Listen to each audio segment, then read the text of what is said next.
예, 오늘 첫 번째 책을 가지고 한번 같이 이야기를 나눠보도록 하겠습니다. 예, 첫 번째 책은 노르웨이 작가죠. 엘리자베스 헬란 나스의 나는 죽음이에요. 그리고 마린 슈나이더가 그렸습니다. 이 책에 대해서 한번 전반적으로 한번 소개를 해주시면 좋을 것 같습니다. 네. 이 저자 엘리자베스 헬란 나스는 아동 문학을 전공했다고 합니다. 그래서 아이들이랑 다양한 경험을 쌓고 뭐 그림책도 냈고요. 그래서 제목에서 알 수 있듯이 약간 죽음이 주인공이 돼서 자신의 이야기를 들려주는 듯한 내용으로 구성이 되어 있고, 죽음은 이제 팔다리가 있는 까만 몸 그리고 까만 긴 머리를 하고 등장을 합니다. 근데 우리가 죽음하면 떠올리는 색이기도 하죠, 검정색은. 그렇지만 한편으로는 머리에 꽃을 달고 초록색 눈을 깜빡이면서 볼에는 이제 발그스레한 홍조라고 하나요? 홍조를 띠고 있고, 그래서 마치 소녀 같은 모습으로 나타납니다. 죽음은 이제 언제 어디서나 누구에게나 찾아가고, 누군가는 죽음을 피해서 숨기도 하고, 누군가는 죽음의 손을 꼭 잡고, 누군가는 부축을 받으면서 걸어가는데요. 이제 죽음은 이제 새로 태어나는 생명들의 자리를 마련해 주기도 하고, 그렇기 때문에 죽음과 삶은 하나다라고 이야기를 합니다. 삶과 죽음은 모든 생명의 시작과 끝을 함께 한다는 점에서 그렇다고 이야기를 하는데요. 마지막에 이제 죽음은 자신을 두려워하는 이들에게 한 가지 힌트를 줍니다. 바로 사랑인데, 그것이 그런 내용을 한번 같이 읽어보면서 따뜻한 그림체와 함께 죽음이 조곤조곤 전해주는 이야기를 듣고 싶으시다면 이 책을 한번 읽어보시기를 추천드립니다. 예, 우선 제가 이 책을 한번 같이 읽어보자고 했던 게, 죽음이 무서운데 아이들에게 죽음 이야기를 들려준다? 죽음이 뭔지 얘기를 해준다? 사실 그런 책이 있을까 했더니 의외로 있더라고요. 근데 물론 한국 작가가 그린 책들은 제가 아직은 잘 선정을 못 해봤고요. 이렇게 뭐 나와 있는 한번 다시 한번 검색을 해봐야 될 것 같습니다. 외국에서는 좀 이런 책들이 왕왕 볼 수 있고요. 네. 어때요? 아이들에게 이철호 선생님이나 오효래 선생님 본인의 아이가 있다. 죽음 책 좀 보여줄 수 있을까요? 저는 이제 좀 초등학생은 지났고 중학교 아이한테 보여줬어요, 사실. 야, 이거 좀 읽어봐. 그랬더니 훅 읽고 그냥 제 앞에서는 아무렇지도 않은 척하면서 주더라고요. 이 더 자신 있게 얘기를 못 나눠봤는데, 제 정신과 의사면서 내 새끼 앞에서는 내가 또 아빠일 수밖에 그냥 아빠이기만 하더라고요. 예, 하여튼 두 분은 어떠세요? 자기의 아이가 있다. 그럼 이런 책을 한번 같이 읽을 수 있나? 꺼려진다면 왜 꺼려지네? 왜 읽는다면 왜 읽을 것 같은지. 교과서적으로는 아이와 함께 읽어보고 죽음에 대한 얘기를 나눠봐야 되지 않을까, 이렇게 얘기를 할 수 있을 것 같은데, 근데 첫 책 일단은 되게 책이 귀여운데, 이제 죽음에 대해서 내가 아이와 얘기를 해야 되는데 이거를 같이 읽으면은 내가 그렇게 얘기를 할 수 있을까 싶은 생각이 좀 어려움이 좀 드는 것 같아요. 네. 저도 읽기는 할 것 같은데, 아이가 이 책에서 더 나아가서 죽음에 대해서 질문을 하면 내가 답변해 줄 수 있을까? 이런 고민이 좀 됩니다. 예, 저도 비슷한 지점이에요. 많은 부모들이 죽음에 대한 이야기를 하고 싶은데, 특히 저는 사별한 가족, 그러니까 아빠를 떠나보낸 초등학교 저학년, 유치원 아이를 둔 부모에게는 책을 좀 추천해줘요, 이 책을. 그런데, 그러니까 왜냐하면 직접적 엄마도 자신이 없는 거야. 이런 자료 없이는 죽음에 대해서 말하기가. 그러니까 이 자료를 가지고 가서 얘기를 해. 근데 막상 잘 보여는 줬대. 그러면서도 자기도 읽어봤는데 그 다음에 무슨 얘기를 이어나갈지 잘 모르겠다라는 피드백을 저도 많이 받아요, 사실. 그만큼 우리는 익숙치가 않은 거야. 오히려 아이가 더 궁금해하고 더 잘 묻고 더 유연하게, 물론 슬프죠, 아버지를 떠나보냈고, 하지만 그래도 더 궁금해해요. 아빠가 어디로 갔느냐, 아빠가 죽음의 상태에 이르렀는데 그게 뭐냐, 그런 경험을 해봅니다. 되게 근데 죽음을 의인화해서 이제 표현을 했는데 이게 추상적인 개념인데 몇 살부터 보는 게 사실은 적당할지라는 생각도 들긴 해요. 은유적으로 되게 표현돼 있기도 한 것 같은데. 몇 살부터 적당하냐, 이게 제일 어려운 것 같아.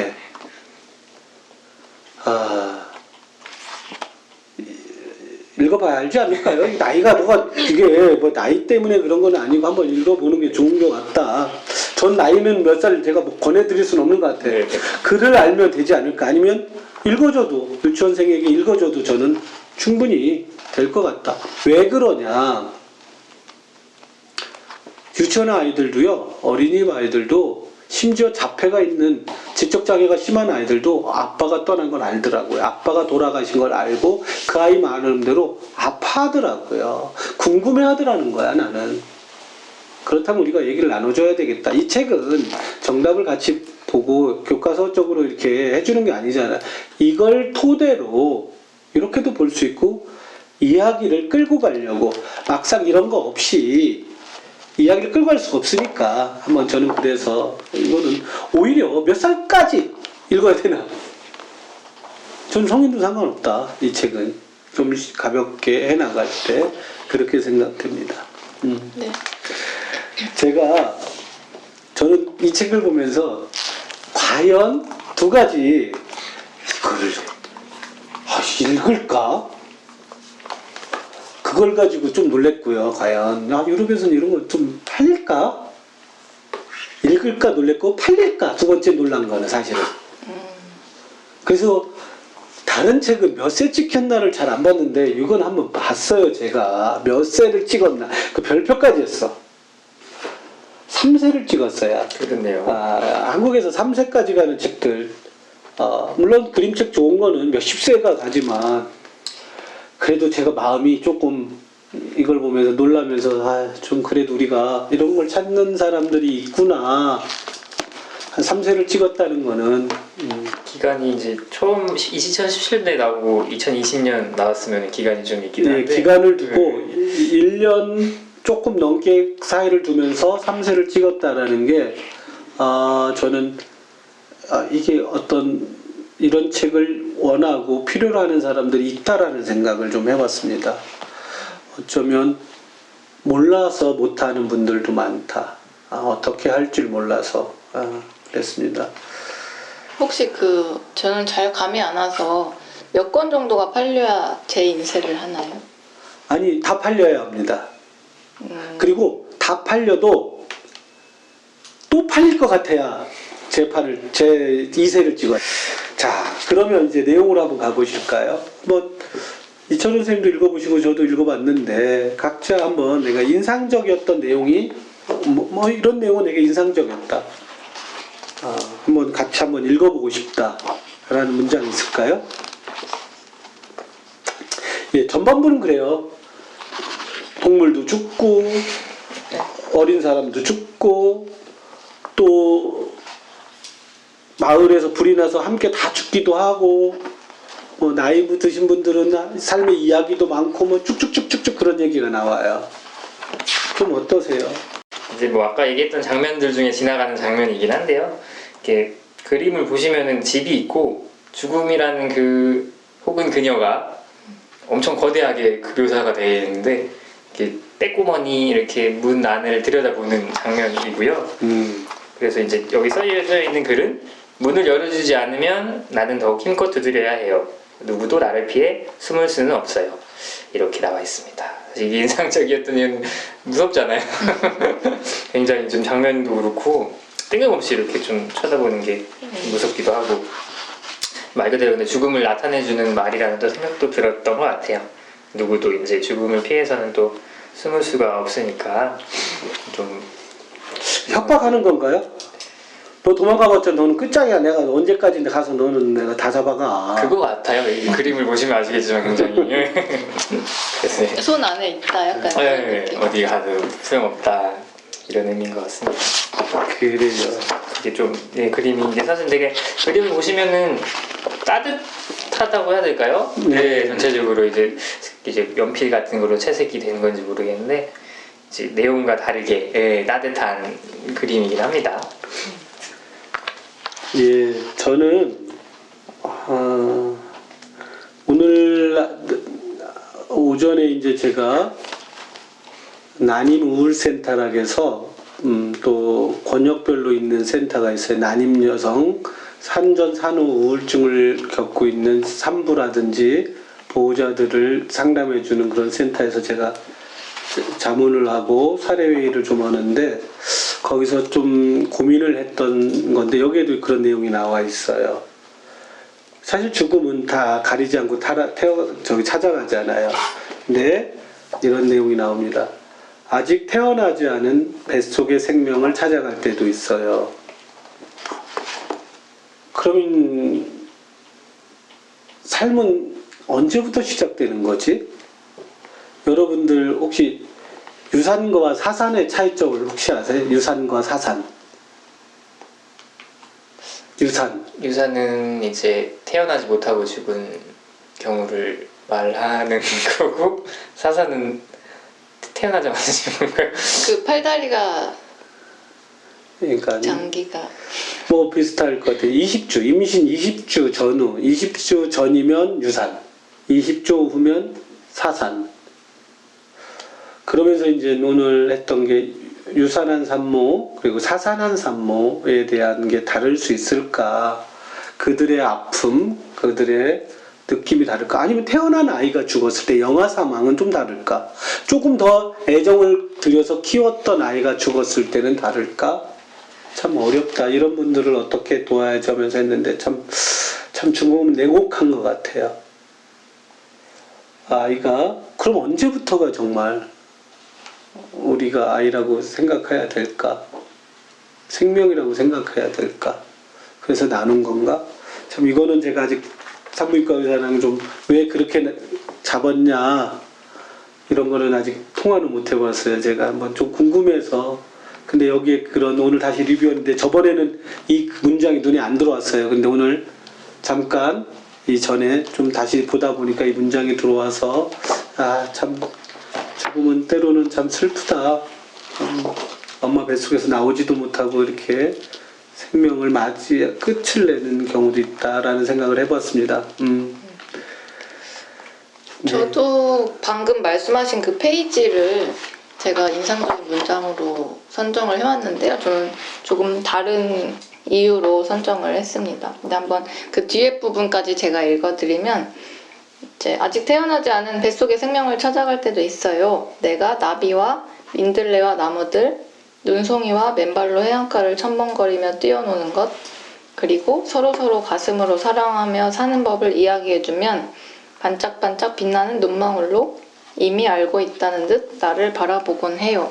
라는 페이지인데 저는 이게 되게 가슴이 찡하기도 했지만 죽음이 이런 아이들에게 이런 이야기를 해준다는 것 자체가 왜냐면 이 아이들은 이걸 경험해보지 못했을 거기 때문에 죽음이 이런 얘기들을 해준다라는 거에서 죽음은 무자비한 이미지가 강했는데 약간은 좀 되게 다정한 존재구나 라는 느낌이 들기도 했습니다. 되게 다정하게. 네. 근데 다정하지만은 않죠. 그 사실 전 페이지도 이제 태어나지 못한 아이가 이 페이지에서 다뤘다면 전 페이지는 이제 어린 아이들의 죽음이 묘사가 되어 있거든요. 그때도 이제 죽음이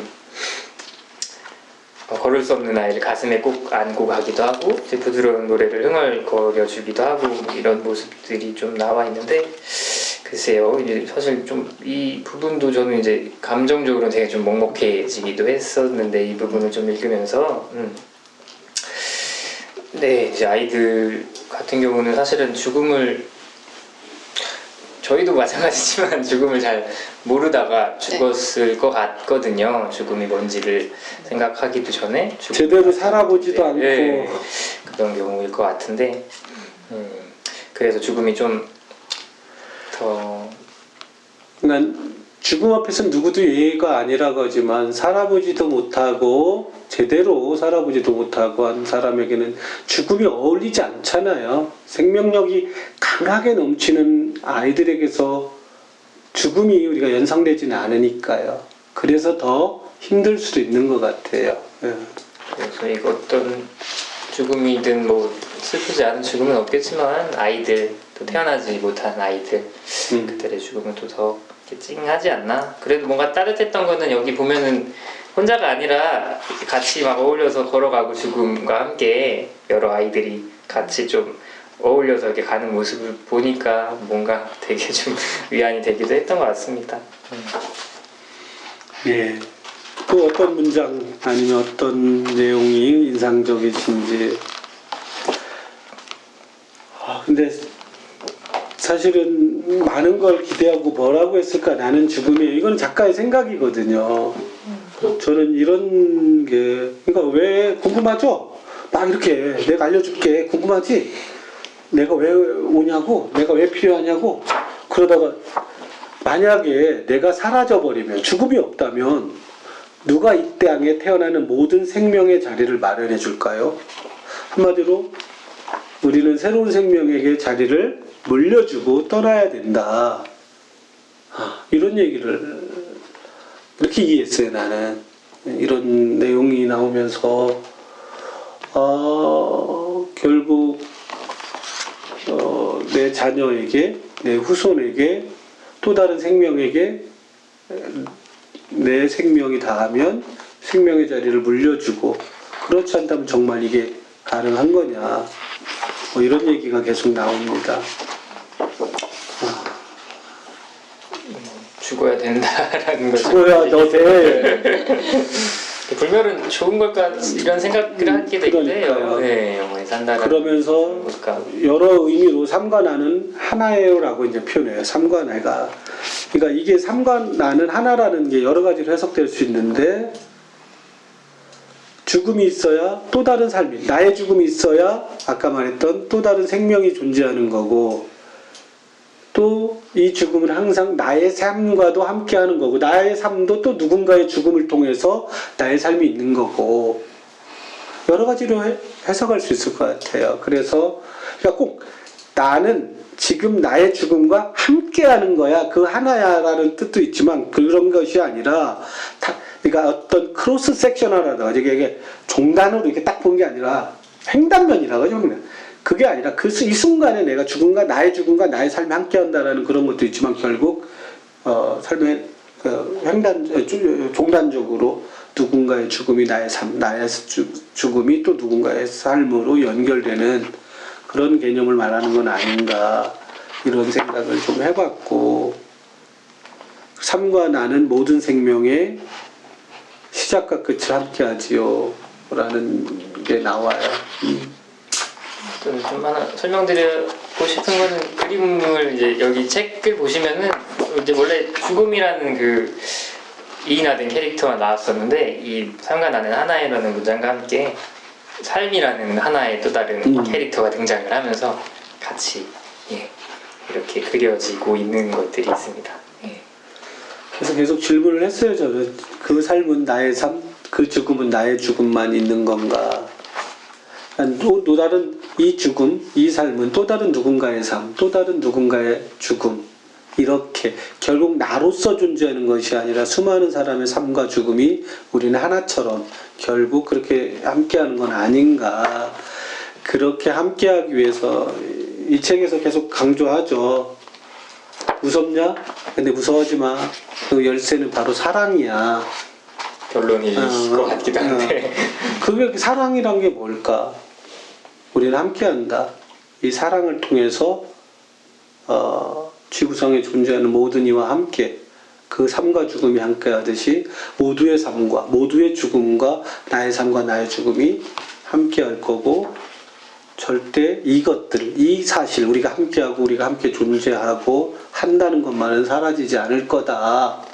상당히 철학적이에요. 사실 다 이거 아이가 읽고 나는 이해 못하는데 아이는 이해할까? 좀 한번 몇 살 뒤 거꾸로 내려가 이걸 이해할까? 한번 얘기해보고 싶은 생각도 있었어요. 오히려 이제 그 있는 그대로를 받아들일 수도 있지 않을까. 이거를 너무 우리처럼 이제 복잡하게 좀 생각하지 않고 그렇게 받아들일 수도 있을 것 같다는 생각이 드네요. 그리고 이제 사실 뭐 결론이 이게 사실은 답을 주고자 하는 책은 분명히 아닐 수도 있는데 어떻게 보면 좀 답으로 느껴지기도 하는 게 이 사랑이라는 키워드가 나오는 순간부터가 아닌가 싶다라는 좀 생각도 들었어요. 이제 이 문장을 보시면 이제 그게 두렵다고 한다면은 내가 한 가지를 좀 알려주겠다. 바로 사랑이다. 이렇게 얘기를 하고 있고, 사랑은 모든 슬픔과 미움을 없애주고, 사랑은 매일 당신을 찾아갈 수도 있고, 사랑은 우연히 나를 만나더라도, 여기서 나는 죽음이겠죠? 절대 죽지 않는다. 이렇게 얘기를 하고 있는 부분이 있는데, 그 사랑은 또 다른 누군가를 통해서 부활하는 걸까요? 불멸일 수 있는 게 사랑 때문에 너무 낭만적일지 모르겠는데 사랑을 통해서는 또 계속 기억 속에서 살아있고 유전자 남겨진다. 수많은 철학자가 삶과 죽음 이런 걸 얘기하다가 결국 사랑을 많이 얘기해요. 근데 난 거기서 사실은 계속 나는 부딪혔거든. 이해가 안 되고 이 책에서도 이해는 될 것 같으면서도 과연 나한테 그렇게 절절히 와닿지는 않았었어요. 이게 아직 내가 오로지 나의 삶, 나의 죽음만 생각하는 이기적 생각을 가져서 그런 건 아닌가 반성도 해보지만 아직도 나는 나의 죽음이 두려워요. 나의 영생만 바라는 건가? 이기적인. 근데 최근에 이제 아들과 시간을 많이 보내면서 조금 알 것 같기도 하고 하는데 좀 더 많은 저는 고민이 그리고 생각이 아니고 느껴봐야 될 것 같아요. 이제 혹시 또 다른 얘기 한번 저희가 이러다 보니까 거의 많은 얘기를 다 짧은 내용에서만 읽어드렸는데 한번 뭐 오유래 선생님 더 발표하면서 한번 더 얘기 나누고 싶은 게 있다든지 뭐 저희들에게 질문하고 싶은 게 있다든지 저는 질문하고 싶은 게 한 가지 있었는데 되게 가벼우면서도 무거운 질문인데 여기 보면은 초반에 어떤 사람들은 내가 다가오는 것을 보기 위해 불을 밝히고 다른 사람들은 내가 지나가기를 바라며 문을 닫는다라는 부분이 나오는데 혹시 죽음이 나에게 다가온다는 사실을 알 수도 있고 모를 수도 있다면 혹시 언제 자신의 죽음이 다가오는지 알고 싶으신지 아니면 그냥 모른 채로 살아가고 싶으신지? 알고 싶어요. 중세 유럽의 기사도 문학에서는 기사도는 알죠? 다 준비를 하고 여왕이 있는 쪽으로 누워서 죽음을 맞이하고 우리 한국에서도 곡기를 끊는다고 하죠. 내가 떠날 때를 돌아갈 때를 알기 때문에 나의 죽음을 준비하고 바란다면 저는 그러고 싶어요. 나의 때를 알고 싶어요. 그럼 그때가 다가오면 불안하지 않을까요? 두렵고 지금이 더 두려울 것 같아요. 지금이 더 두려워요. 저는 가보진 않았지만 더 두려울 것 같고 그때가 되면 오히려 초연해질 것 같아요. 때를 알. 네. 이철호 선생님은 혹시? 저 같은 경우는 이제 뭐 어떤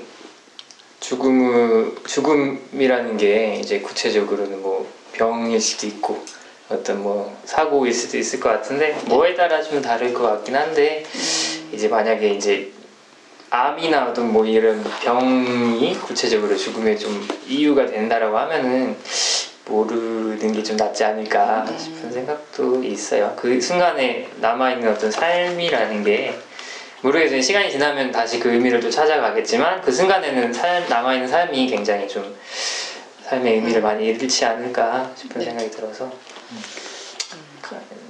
때를 알고 싶은 이유 중에 하나가 그래도 마무리는 하고 싶을 것 같아요.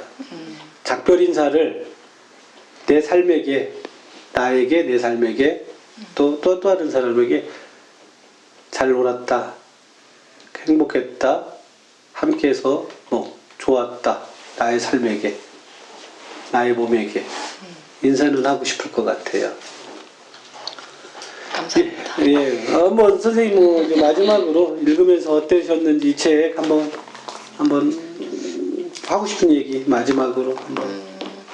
저는 되게 가볍게 읽었을 수도 있지만 죽음을 이렇게 어떤 존재처럼 이렇게 그려놔가지고 되게 독특했던 것 같아요. 죽음은 되게 형체가 없고 또 우리의 생각 속에서만 존재 또는 뭐 어떤 물질로 존재하는 게 아니기 때문에 이런 죽음을 등장시켜서 이야기를 전개해 나갔다는 게 되게 신선했고 비록 저는 이 책을 읽고 답을 찾을 수는 없었지만 답을 찾는 데 도움을 주는 책이 아니었나 싶습니다. 예, 이철호 선생님도 한번. 동화책이 갖고 있는 힘이 또 있었던 것 같습니다. 이제 죽음이라는 거를 철학책이니 뭐 종교 서적이니 보게 됐으면 지레 두려웠을 텐데 의인화된 죽음을 그려낸 이제 동화책을 보니까 조금 더 편하게 저 또한 아이들과 마찬가지로 저 또한 편하게 죽음을 생각할 수 있었던 것 같고 사실 책이 굉장히 이뻐요. 사랑스러운 그림으로 이렇게 그려져 있어서 네 되게 저는 추천드리고 싶습니다. 예, 우리 저승사자의 모습으로 오지 않습니다. 그냥 자전거 탄 그렇게까지 검정색은 아니고요. 짙은 녹색에 그리고 빨간색 자전거를 타고 귀에다가 꽃을 꽂고 예쁜 꽃을 꽂고 있습니다. 한번 죽음이 뭘까 한번 고민해보고 싶으신 분들, 아이가 아니더라 성인이라도 한번 내가 죽음에 대해서 충분히 나는 한번 시작 부분에 이 책을 한번 읽어보면 좋을 것 같다는 생각을 해봤어요. 너무 무섭게만 그 무섭다라는 생각조차도 잘못 덧씌워진 생각일 수도 있다. 전 그렇게 생각해 봅니다. 한번 다른 차원에서 엘리자베스 헬렌 나슨이 전하는 죽음에 대한 이야기를 한번 보면서 한번 고민해 볼 수 있다면 이 책을 한번 보시기 바랍니다. 예, 감사하고 다음 책으로 넘어가도록 하겠습니다.